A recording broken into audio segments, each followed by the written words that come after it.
Marilah kita berdoa. Kasih karunia dan damai bagimu dari Allah Bapa dan Yesus Kristus menyertai kamu. Amin. Bapak, Ibu, dan Saudara yang dikasihi Tuhan Yesus Kristus, firman Tuhan bagi kita dalam ibadah pertanyaan malam hari ini tertulis dalam kitab Amsal pasal 22 ayat 22 sampai ayat 29.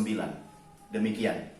Janganlah merampasi orang lemah karena ia lemah, dan janganlah menginjak-injak orang yang kesusahan di pintu gerbang. Sebab Tuhan membela perkara mereka dan mengambil nyawa orang yang merampasi mereka. Janganlah berteman dengan orang yang lekas gusar. Jangan bergaul dengan seorang pemarah, supaya engkau jangan menjadi biasa dengan tingkah lakunya dan memasang jerat bagi dirimu sendiri. Jangan engkau termasuk orang yang membuat persetujuan dan yang menjadi penanggung hutang. Mengapa orang akan mengambil tempat tidurmu dari bawahmu bila engkau tidak mempunyai apa-apa untuk membayar kembali? Jangan engkau memindahkan batas tanah yang lama yang ditetapkan oleh nenek moyangmu. Pernahkah engkau melihat orang yang cakap dalam pekerjaannya? Di hadapan raja-raja ia akan berdiri, bukan di hadapan orang-orang yang hina. Demikian firman Tuhan. Bapak, Ibu, dan Saudara yang dikasihi Tuhan Yesus Kristus, ada ungkapan orang Batak yang mengatakan, unang jolo tartuk-tuk asabinereng batu di jolo niba, unang jolo haid asabinereng pahean niba. Kira-kira ungkapan itu bermaksud demikian. Jangan menyesal setelah kejadian tak ada guna karena sudah terlanjur. Jangan sampai menyesal karena satu peristiwa kejadian yang tidak berguna terjadi dalam kehidupan kita, karena semuanya sudah terjadi dan terlanjur. Itulah betapa pentingnya di dalam kehidupan kita ada satu nasihat, ajaran, ada satu didikan dalam kehidupan kita supaya kita dapat berlaku baik dan dapat berjalan dalam kehidupan kita, karena kita memiliki teladan, kita memiliki nasihat, dan kita memiliki ajaran yang benar. Demikian dalam firman ini kita melihat nasihat dari Raja Salomo yang disampaikan kepada bangsa Israel, supaya mereka sebenarnya hidup di dalam kehidupan yang memiliki norma dan aturan yang benar. Supaya mereka hidup seperti bangsa yang memiliki moral yang baik. Maka Allah melalui Raja Salomo memberikan beberapa nasihat, memberikan beberapa didikan dan pengajaran kepada mereka. Dan hal ini juga berlaku bagi kita orang-orang percaya di zaman ini.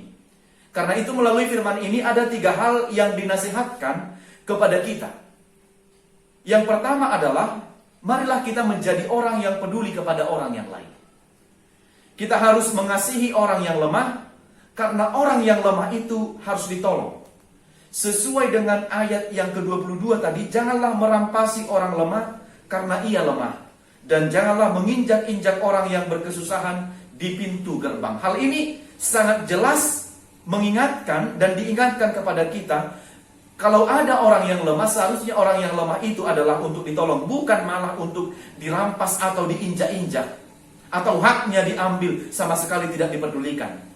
Karena kita tahu bahwa orang yang lemah itu, orang yang miskin itu, mereka tidak memiliki apa-apa. Hidupnya susah. Dan pasti jika orang berlaku tidak adil pada mereka, mereka tidak akan melakukan apa-apa. Karena mereka memang kondisi, keadaan, dan situasi mereka. Tetapi dalam kenyataan, kehidupan kita, sehari-hari dalam realita yang terjadi, orang lebih takut melihat orang yang kaya daripada orang yang tidak punya apa-apa. Say ubir dotoro pajol mamardida akka paradongan sian akana pugus. Dan di dunia ini banyak orang-orang yang menindas orang-orang miskin, yang sudah hidupnya susah dan tidak punya apa-apa, tetapi malah orang-orang yang seperti ini yang ditindas. Mengapa orang demikian mesti diperas? Mengapa orang yang miskin itu mesti dirampas dan ditindas? Yang kita tahu, yang menindas ini sudah pasti orang yang lebih kuat dari mereka, orang yang lebih kaya dari mereka. Lalu kenapa ini terjadi? Kenapa mereka ditindas dan dirampas? Tidak lain dan tidak bukan karena sifat ketamakan, sifat kerakusan, dan keserakahan terhadap harta duniawi. Bagaimana supaya kepadaku semakin lebih banyak, hartaku semakin menumpuk, maka siapapun akan dirampas, siapapun akan ditindas demi harta duniawi yang terus makin banyak dalam hidup kita. Inilah yang kita sebut dengan manusia yang tidak pernah merasa cukup dan tidak pernah merasa puas. Selalu kurang dan tidak akan pernah merasa cukup. Namun ingatlah kata Tuhan Allah di sini, perlakuan Allah sudah diperlihatkan dalam ayat yang ke-23. Dikatakan, sebab Tuhan membela perkara mereka dan mengambil nyawa orang yang merampasi mereka. Jadi Allah itu berpihak, Allah itu melihat perkara orang-orang yang lemah ini, orang-orang yang diinjak-injak karena kemiskinan dan kelemahan mereka. Kenapa Allah memperingatkan begitu keras kepada orang-orang yang memperlakukan demikian? Sebab sebenarnya kita harus hidup saling tolong-menolong sebagai makhluk sosial. Sebagai makhluk yang dicipta oleh Tuhan memiliki akal dan pikiran, kita harus menolong dan membantu orang lain. Terlebih mereka yang lemah dan tidak memiliki apa-apa. Tetapi ada sifat manusia tidak mau menolong. Bahkan mengatakan, aku pun butuh untuk ditolong. Aku pesiuru padope. Masih ada perilaku manusia di zaman ini, kalau masih ketika ada yang mau dibagi, dia langsung menempatkan dirinya sebagai orang yang miskin, orang lemah. Padahal sebenarnya dia mampu.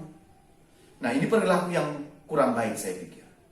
Terlebih di tengah pandemi ini, kita sudah melakukan beberapa gerakan pengumpulan tali kasih. Inilah cara kita untuk menolong orang-orang lemah yang tidak memiliki apa-apa, mungkin karena terdampak akibat pandemi ini, dan ini sesuatu yang terus akan kita jalin dan kita lakukan untuk menolong orang-orang yang terdampak atau yang lemah. Yang kedua, Bapak Ibu, bersahabatlah dengan yang baik.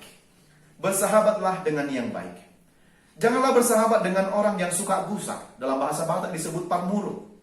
Janganlah bersahabat dengan orang pemarah. Dalam bahasa Batak di sini parrimas atau parpiri-piri. Itu artinya kita seperti memasang jerat pada leher kita.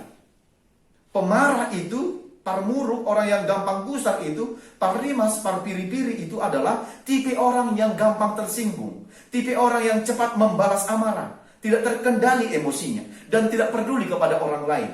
Maka orang yang demikian tidak pantas untuk dijadikan sebagai sahabat. Kenapa? Karena orang-orang yang seperti ini bisa saja tiba-tiba marah tanpa sebab, tidak tahu kita apa penyebabnya, dan kita menjadi korbannya.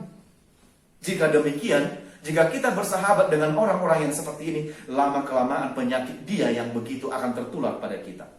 Itu sebabnya kita harus menjauhi pemarah, pembenci, pencemooh, pendengki. Kenapa? Karena itu sama saja dengan membuat jerat pada leher kita. Satu kelak kita akan menanggung penyakit atau akibat dari perlakuan kita yang tidak benar itu karena tertular dari teman kita yang tadi. Itu sebabnya firman Tuhan mengatakan dalam 1 Korintus 15 ayat 33, pergaulan yang buruk akan merusakkan kebiasaan yang baik. Magodo adat nadinggan molo hinobat narowa. Jadi pergaulan yang baik itu akan rusak jika kita melakukan yang jahat. Karena itu, lakukanlah kebiasaan-kebiasaan yang baik. Kalau kita ikut dalam perbuatan-perbuatan jahat ini, bisa jadi kita akan terjerat dalam perbuatan-perbuatan yang jahat pula. Oleh karena itu, jika ingin bersahabat, maka bersahabatlah dengan orang yang baik, yang membawa kita kepada hal yang positif. Pintarlah memilih sahabat. Tidak harus kaya untuk kita jadikan sahabat. Sebab kaya atau miskin juga ada orang yang pemarah. Kaya atau miskin juga ada orang yang pendusta, pengkhianat, dan sebagainya. Tetapi yang jelas adalah kita banyak rugi jika bersahabat dengan orang-orang yang lekas marah. Orang-orang yang gampang pembenci atau parrimas, parpiri-piri. Kita banyak rugi. Itu sebabnya setiap orang tua menasihatkan kepada anak-anaknya supaya anaknya jangan bergaul, jangan berteman, jangan bersahabat dengan orang-orang yang tidak baik. Maka dipesankan, jangan kau bersahabat dengan yang narkobaon ya, jangan perjuji ya, dengan pemabuk ya, dengan perokok, dengan pemalas. Sebab sifat yang seperti itu bisa tertular kepada dia. Karena itu sekali lagi diingatkan supaya kita bersahabat dengan orang-orang yang baik. Karena sisi positif dan kebaikannya itu juga bisa menjadi mengalir ke kita. Dan kita menjadi orang yang baik pula. Yang ketiga, jadilah jujur. Ada 3 hal tentang kejujuran ini dalam firman ini yang setelah kita baca tadi. Yang pertama adalah, jujurlah saat engkau berhutang. Firman ini mengingatkan, jika engkau berhutang maka bayarlah hutangmu. Sekarang justru yang sering terbalik adalah orang yang berhutang ini yang lebih sadis daripada orang yang memiutangi. Ya kan? Ketika hutangnya diminta, saat hendak meminjam, dia memasang muka yang kasihan. Namun setelah dia diberi pinjaman, dia melonjak. Dia malah ketika hutangnya diminta oleh yang memiutangi, dia marah. Kalau aku tidak mau bayar, kayak mana? Baru uang segitu. Nah, begini. Padahal ketika orang lain meminjamkan kepada kita, itu sebenarnya karena dia tahu betapa sakitnya ketika kita butuh dan tidak ada orang yang lain yang memberi. Dan firman ini mengingatkan, jika kita memiliki hutang kepada orang lain, maka kita harus membayar hutang kita jujur. Itu yang pertama. Yang kedua, jujur soal batas tanah. Itu tadi ada yang kita baca dalam firman ini. Banyak orang yang berperkara persoalan tanah.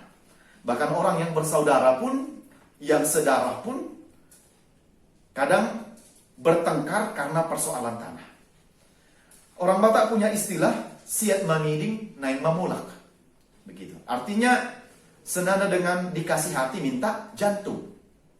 Kalau memang bukan tanah harta kita, bukan hak kita, bukan milik kita, janganlah mendambakannya.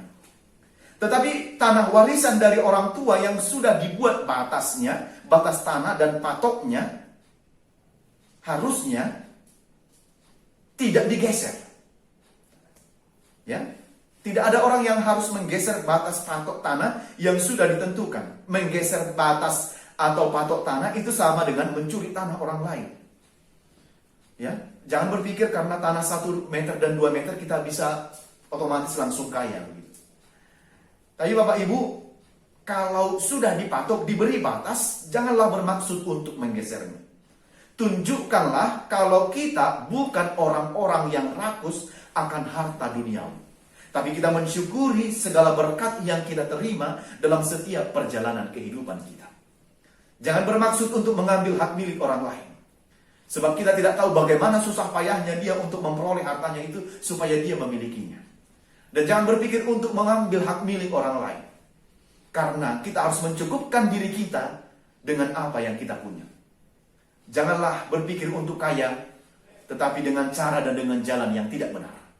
Kalau demikian, maka kekayaan itu tidak akan menjadi berkat bagi kita. Dan juga tidak akan menjadi berkat bagi orang lain.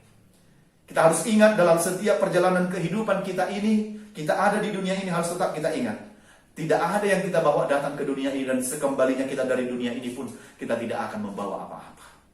Soadong natabuan tu portibion, jaladangadong buanot tadung borhatita, siatongatonga ni portibion. Yang ketiga, melakukan pekerjaan kita dengan kerja keras, dengan sungguh-sungguh dan dengan jujur. Ayat 29 sampai 31. Pekerjaan yang ada pada kita haruslah kita tekuni dan haruslah menjadi berkat atau harus kita pertanggungjawabkan dengan baik di hadapan Tuhan. Orang yang rajin melakukan pekerjaannya, orang yang jujur melakukan pekerjaannya tidak akan dipermalukan oleh Tuhan. Pertanggungjawabkan setiap pekerjaan kita yang baik di hadapan Tuhan. Sebagai apapun peran kita di tengah-tengah masyarakat, di tengah-tengah keluarga, di tengah-tengah gereja, perlakukanlah segala tugas pekerjaan kita itu dengan kerja keras, dengan sungguh-sungguh dan dengan jujur, supaya menjadi berkat bagi banyak orang, terlebih menjadi berkat bagi diri kita. Jangan rakus.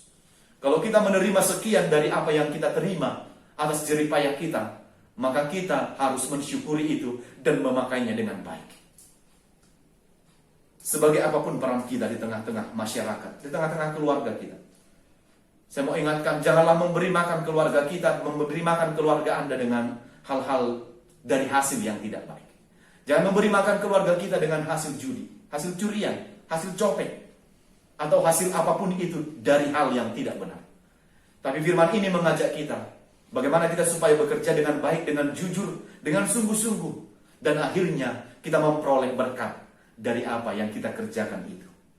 Maka melalui firman ini, Tuhan akan menyertai, Tuhan akan peduli terhadap orang-orang yang jujur, yang melakukan pekerjaannya dengan sungguh-sungguh, dan terus di dalam rasa cukup.